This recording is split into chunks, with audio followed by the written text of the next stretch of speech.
Some men only learn respect after it's taken from them. A 300-pound sergeant blocks the path of a man half his size. 200 soldiers watch in formation under the Georgia sun. The big man sneers loud enough for every soldier to hear. This is who they sent?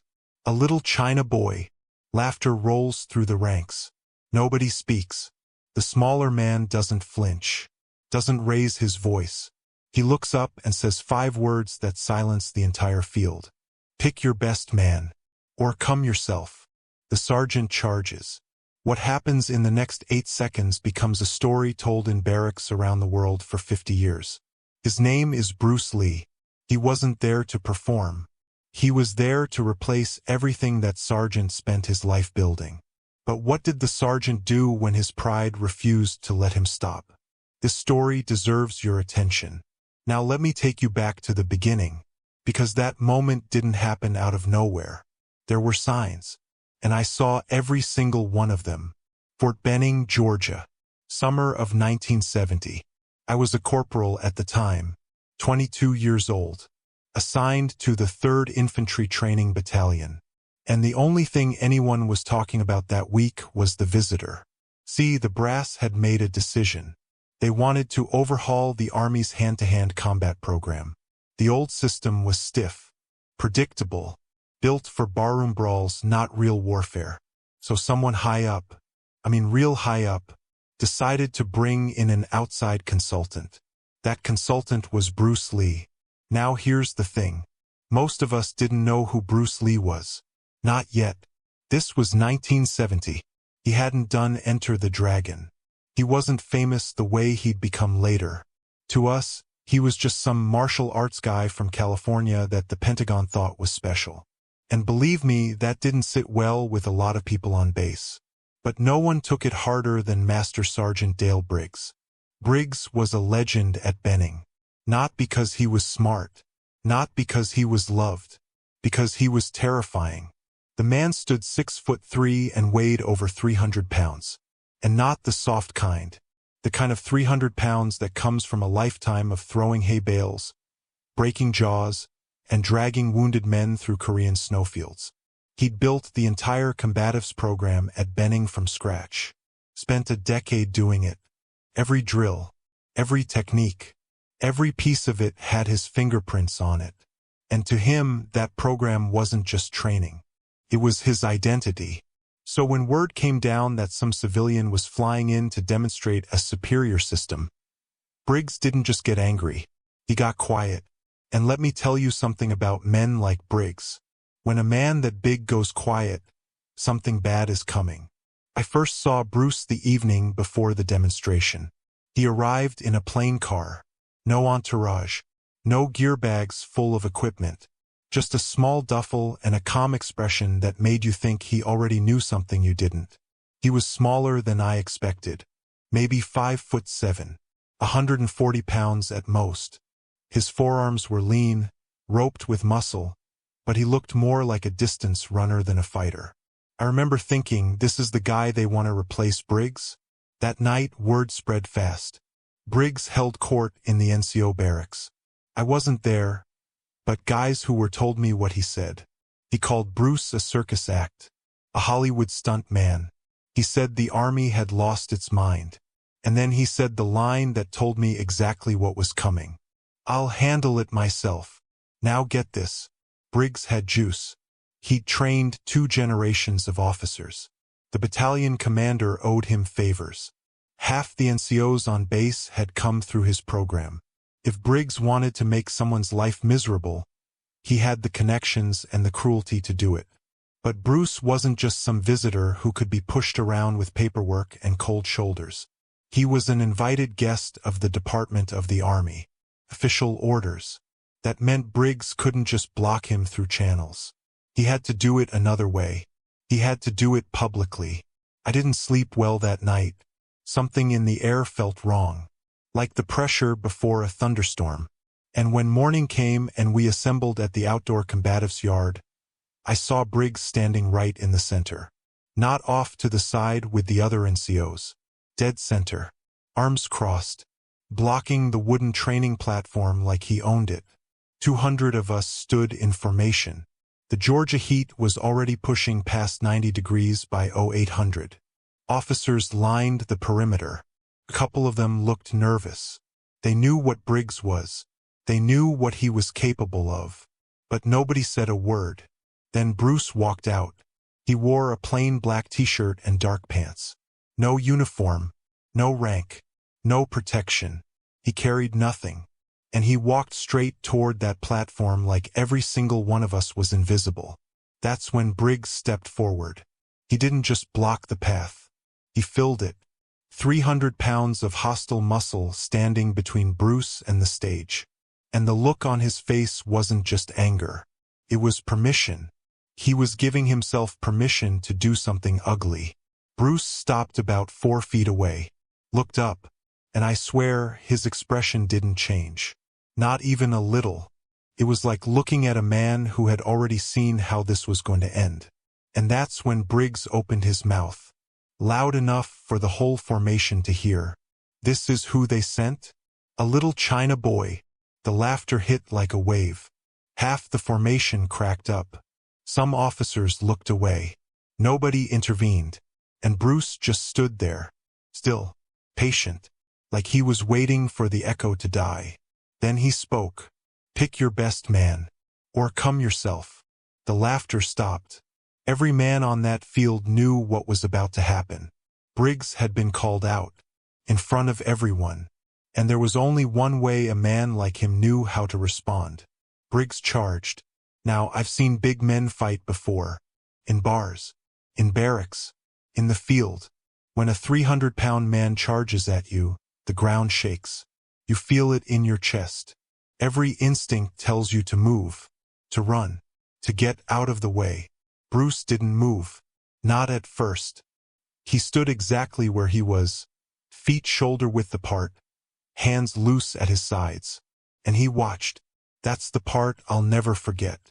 He watched Briggs come at him the way a mechanic watches an engine. Calculating. Not afraid. Just reading it. Briggs threw a right hand. A massive, sweeping haymaker that could have taken the head off a mule. I felt the air move from 10 feet away. That punch had every ounce of rage and humiliation behind it. It hit nothing. Bruce shifted. Just barely. Maybe 6 inches to his left. The fist sailed past his jaw close enough to ruffle his hair. And before Briggs could even pull his arm back, Bruce hit him. One strike. Open palm. Right below the sternum. The sound was like someone dropping a sandbag on concrete. Briggs folded. His knees buckled. 300 pounds of decorated war veteran collapsed to one knee in the dirt, gasping for air like a fish pulled out of water. The whole field went dead silent. 200 soldiers, officers, NCOs. Nobody breathed. Bruce didn't follow up. He didn't kick. He didn't gloat. He stepped around Briggs like the man was a piece of furniture. Walked up the 3 wooden steps to the training platform. Turned to face the formation. And spoke in a voice that carried across the entire yard. "Speed defeats size. Precision defeats power. I'm here to prove it." And then he started teaching. Believe me, what happened over the next 2 hours changed something in every man on that field. Bruce demonstrated techniques none of us had ever seen. He moved in ways that didn't make sense. He invited soldiers to attack him.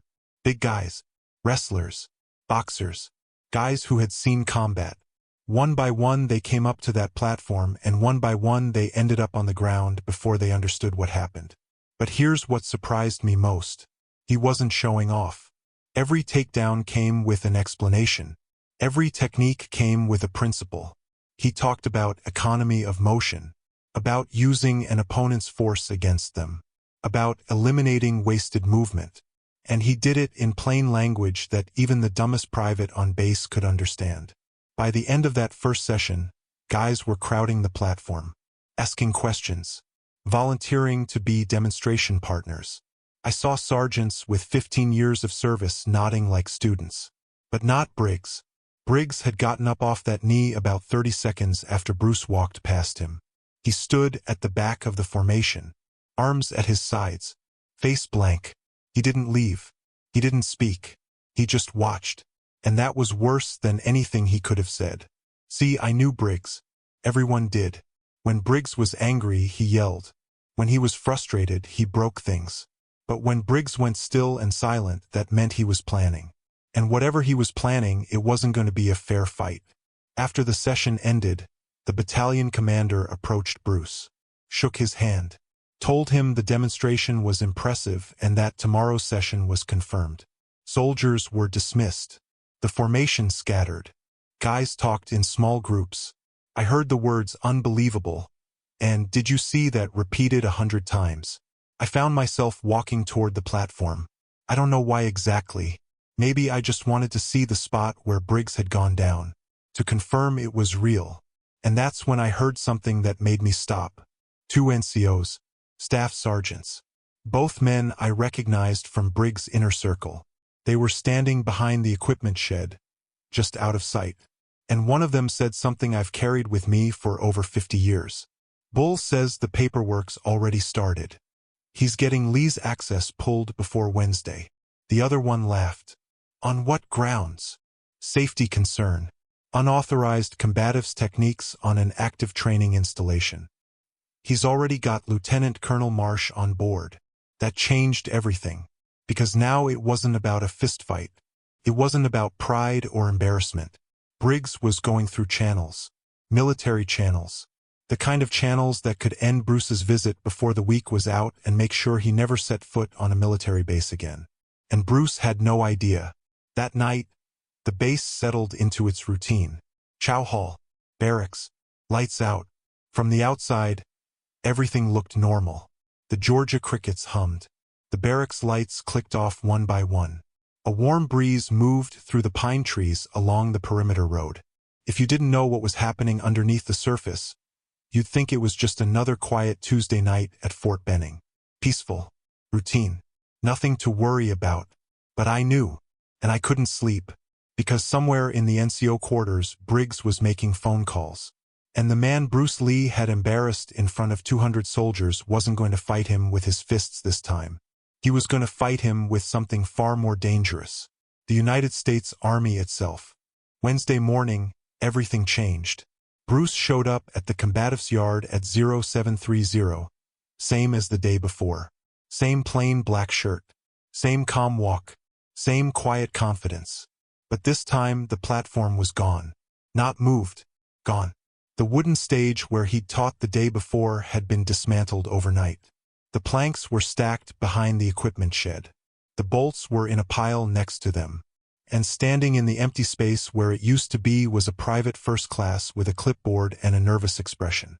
Sir, I've been instructed to inform you that today's demonstration has been postponed pending a safety review. Bruce looked at the kid. Then he looked at the empty dirt where the platform had stood. Then he asked one question. Who ordered this? The private swallowed hard. Master Sergeant Briggs, sir. Through Lieutenant Colonel Marsh's office. Now here's where most men would have lost their temper. Most men would have demanded to see the commanding officer. Made a scene. Called Washington. Bruce did none of that. He nodded once, turned around, and walked back toward the visiting officer's quarters. And I thought it was over. I thought Briggs had won. I was wrong. See, what I didn't know was that Bruce had already made an impression on someone far more important than any lieutenant colonel. A man named Colonel James Whitfield. Whitfield was the base's deputy commander. He'd been watching from the officers' perimeter the day before. He'd seen the demonstration. He'd seen Briggs go down. And more importantly, he'd been the one who originally approved the Pentagon's request to bring Bruce onto the base. By 0900 that morning, Whitfield had overruled Marsh. The safety review was canceled. A new platform was built by noon, and the afternoon session went ahead as scheduled. But here's the thing. Briggs wasn't stupid. Getting overruled didn't stop him. It just told him he needed to aim higher. That afternoon, Bruce taught his second session. Bigger crowd this time. Word had spread about what happened on day one. Soldiers from other battalions showed up. Even a few officers from the Ranger School came to watch. Bruce was brilliant.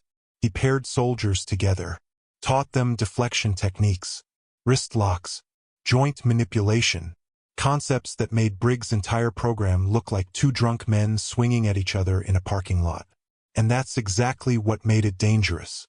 Because now it wasn't just about embarrassment. It was about replacement. Every soldier who nodded along with Bruce's teaching was a soldier who would never look at Briggs' program the same way again. And Briggs knew it. He stood at the back of the crowd watching, counting heads, measuring exactly how much ground he was losing. After the session, I did something I probably shouldn't have. I went to find Bruce. I found him alone behind the visiting quarters, stretching. No entourage, no guards, just a man working the tension out of his shoulders. I told him what I'd heard, the paperwork, the phone calls, Briggs' connections, the safety review that had already been attempted once. I told him it wasn't going to stop. Bruce listened. He didn't interrupt. When I finished, he looked at me for a long moment. Then he said something I didn't expect. "What's his rank?" "Master Sergeant," I said.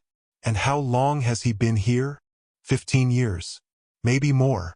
Bruce nodded slowly. A man who spends 15 years building something will burn the whole building down before he lets someone else take it apart. Then he made his decision. And believe me, it was the wrong one. He said he was going to request a formal challenge. A public, sanctioned match between himself and Briggs. Full contact. No restrictions. In front of the entire battalion and as many officers as wanted to watch. He said it was the only way to settle it. That bureaucracy could go back and forth forever, but a man like Briggs only understood one language. I told him that was exactly what Briggs wanted. A chance to rewrite the narrative. If Briggs could hurt Bruce, really hurt him, even if he lost the match, the story would change. It wouldn't be about technique anymore. It would be about whether this small civilian could survive a real soldier.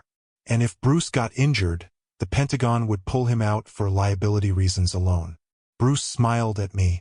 It was the first time I'd seen him smile since he arrived. "I appreciate the warning," he said. "But I didn't come here to play politics. I came here to teach. And some lessons require a classroom that everyone can see." He submitted the request that evening. Through Colonel Whitfield's office. Formal. Official. A challenge match, scheduled for Friday afternoon. When Briggs heard, he did something that made my stomach drop. He laughed. A real laugh. The kind of laugh a man makes when his trap finally catches something. And by Thursday morning, every soldier on that base knew what was coming. Friday afternoon. The combatives' yard. Bruce Lee versus Bull Briggs. No time limit. No weight classes. Just two men and the truth about which one belonged there. Friday came fast. By 1300 hours, the combatives' yard looked different than it had all week. Someone had built a proper ring. Ropes, corner posts, a square of packed dirt about 20 feet across. The wooden platform had been pushed to the side. This wasn't a demonstration anymore. This was a fight. And the crowd. I'd never seen anything like it at Benning. At least 400 soldiers packed the yard. They lined every fence, stood on equipment boxes, climbed onto the roofs of storage sheds. Officers filled the elevated perimeter walk. I spotted Colonel Whitfield standing beside two men in civilian suits I didn't recognize. Pentagon, probably. Maybe higher. Briggs entered first. He'd changed out of his fatigues into a plain green undershirt that barely contained his arms. He shadowboxed as he walked to the ring. Slow, heavy, deliberate. The ground crew NCOs cheered. His guys, the men who'd trained under him for years. He climbed through the ropes and stood in the center. He didn't sit in a corner. He stood, dead center, claiming the space. Then Bruce came out. Same black shirt, same dark pants. Same walk. No warm-up. No shadow boxing. No expression on his face at all. He stepped through the ropes and moved to the opposite side of the ring. He looked small in there. I'm not going to lie. Next to Briggs, he looked like a boy standing next to a bear. Colonel Whitfield stepped to the edge of the ring and laid down the rules. Full contact. The match ends on submission, knockout, or when one man cannot continue. No eye gouging. No strikes to the throat. That was it. Briggs grinned. Bruce nodded. The whistle blew. Briggs didn't charge this time. He'd learned. He moved forward in a low crouch, hands up, shoulders square. He was going to use his weight. His plan was obvious. Get close. Grab Bruce. Take him to the ground. And once 300 pounds is on top of you, technique doesn't matter. Physics matters. Bruce circled. Light. Fast. Feet barely touching the dirt. He kept distance. Kept moving. And Briggs followed. Patient for the first time all week. Waiting for his moment. It came. Where he thought it did. Bruce stepped left. Briggs lunged and grabbed for his waist. Both arms out. A bear hug that would have crushed a normal man's ribs. But Bruce wasn't there. He'd pivoted. Spun behind Briggs. And before the big man could turn around, Bruce kicked the back of his knee. Briggs dropped. One knee down. And Bruce hit him. A straight right hand to the side of the jaw. Fast. So fast I didn't see it until Briggs' head snapped sideways. Briggs hit the dirt face first. The yard exploded. 400 soldiers shouting at once. Some cheering. Some cursing. I couldn't hear myself think. But Briggs got up. Now here's the thing about a man like Briggs. You can knock him down. You can embarrass him. But you cannot break his will with one punch. He got back to his feet. Blood running from a cut above his ear. Dirt caked on his chin. And the look in his eyes had changed. The strategy was gone. The patience was gone. What was left was something primal. Something that didn't care about winning anymore. Just about hurting. He charged. Full speed. No technique. Just 300 pounds of fury aimed at one man. Bruce didn't retreat. He stepped forward. Into the charge. That's what nobody expected. He drove his shoulder low, redirected Briggs' momentum, and swept his front leg in a single motion so clean it looked rehearsed. Briggs went airborne. 300 pounds lifted off the ground and slammed into the packed dirt so hard it sent a dust cloud 6 feet into the air. The impact rattled the fence posts. Briggs didn't get up this time. He tried. His arms pushed against the dirt. His legs moved. But his body had quit. He collapsed back down, chest heaving, staring up at the Georgia sky. Bruce stood over him. And this is the moment that separates Bruce Lee from every other fighter I've ever seen. He didn't celebrate. He didn't raise his fists. He didn't look at the crowd. He reached down and offered Briggs his hand. The yard went silent. 400 men watching. Waiting. Briggs stared at that hand for a long time. 5 seconds. 10. His chest still heaving. Blood still running down his face. He didn't take it. He rolled over. Got to his knees. Then to his feet. Alone.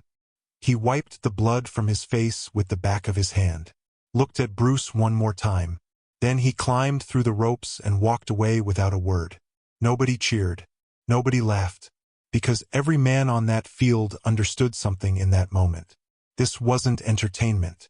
This was a man watching his life's work die in front of 400 witnesses. And Bruce just stood in that ring. Alone. Hand still half extended toward empty air. His face carried something I hadn't seen before. It wasn't victory. It was sadness. Now, if this story has held your attention this far, I'd ask you to do one thing. Subscribe to this channel. Not for me. For stories like this one. The kind that don't get told enough. The kind that deserve to be remembered. Because what happened after that fight is the part nobody expects. Briggs didn't show up on Saturday. Or Sunday. His bunk was made. His locker was closed. The NCOs who ran his program covered his duties without being asked. Nobody talked about him.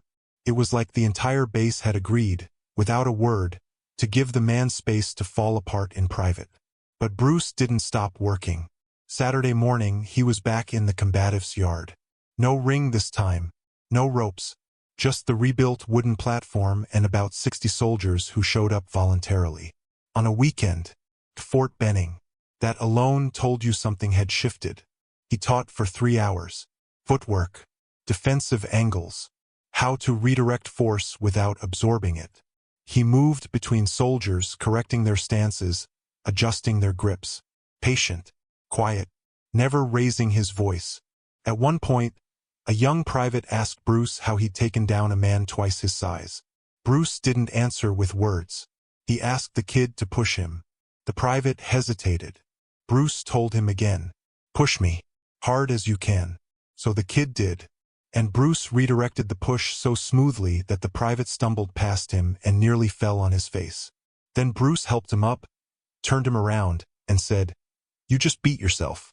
I only showed you the door." The soldiers laughed, but they understood. And I noticed something that morning that I hadn't seen earlier in the week. He was teaching them Briggs techniques too. Not exactly Briggs versions, but the principles underneath them, the grappling basics, the close quarters instincts. Bruce took what Briggs had built and folded it into his own system. He didn't erase the old program. He evolved it. I don't think most of the soldiers noticed, but I did, and it hit me hard, because it meant Bruce had studied Briggs' work. Not to mock it, not to replace it, to respect what was useful and improve what wasn't. That's the thing about Bruce Lee that the fight didn't show you. The fight showed you speed, power, precision, but it didn't show you the mind behind it. The man wasn't trying to destroy Briggs' legacy. He was trying to build on top of it. And if Briggs had been able to see past his own pride, he would have realized that Bruce was offering him something nobody else ever had. Partnership.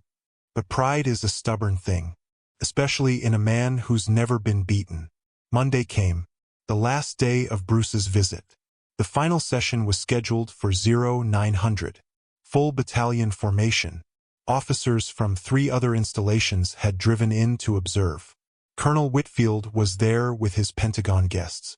This was the session that would determine whether Bruce's methods would be adopted across the Army's training doctrine. The mood on base that morning was different from the rest of the week. The hostility was gone. The skepticism was gone. What replaced it was something I can only describe as hunger.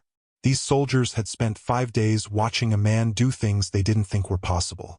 Now they wanted to learn. They wanted to take what Bruce had shown them and carry it with them into the field, into combat, into the real situations where hand-to-hand skill is the difference between going home and not going home. I got to the yard early, and I stopped walking when I saw who was already there. Briggs. He was standing at the back of the formation area, not in the center, not blocking anything, just standing there, in full uniform, hands behind his back, face clean, no expression. Bruce saw him too. I watched Bruce's eyes find Briggs across the yard, and for a moment, neither of them moved. The whole week passed between them in that silence. The insult, the charge, the paperwork, the fight, the hand that wasn't taken. Then Bruce did something small, something most people probably missed. He nodded. Not a bow, not a salute, just a slight dip of the chin. One man acknowledging another. That was all. Briggs didn't nod back. But he didn't leave either. He stood there for the entire 3-hour session. Watched every technique, every demonstration, every drill. And when it was over and the formation was dismissed and the soldiers scattered, Briggs walked to the equipment shed. He pulled out the old training manuals he'd written, the ones with his program in them. He set them on the table next to the platform. Then he left. I picked up those manuals after he was gone. On the inside cover of the first one, in Briggs' handwriting, were 4 words. Build on this, bull. He'd left them for Bruce. I never found out if Bruce saw those manuals. He left Fort Benning that afternoon. Plain car. A small duffel. Same way he arrived. Colonel Whitfield shook his hand at the gate. 2 months later, elements of Bruce's system were integrated into the Army's combatives curriculum. Briggs' name stayed on the original program documentation. Both names. Side by side. Briggs retired the following year. Full honors. No fanfare. He moved to a small house outside Columbus, Georgia, and never talked about that week publicly. The men who served under him remembered 2 versions of Briggs. The one before Bruce Lee and the one after. The one before was loud, certain, unbreakable. The one after was quieter, more careful with his words. Still tough, still Briggs.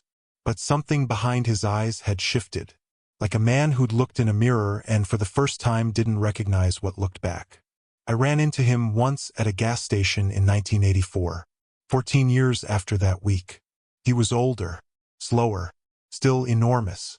His hands were rough and scarred, and he moved with the stiffness of a man whose body had been punishing him for decades of hard use. I almost didn't say anything, but something made me speak. I asked him if he remembered the week Bruce Lee came to Benning.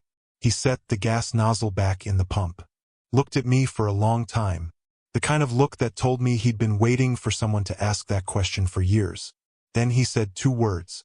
Every day. He didn't elaborate. He didn't need to. I shook his hand and he drove away in a beat-up Ford pickup. That was the last time I saw him. Bruce Lee died 3 years after that week. 1973. He was 32 years old. The whole world mourned him. And the world remembers him for the movies, for the kicks, for the speed, for Enter the Dragon and the sound effects and the legend that grew bigger than any one man should ever become. But I remember him for something different.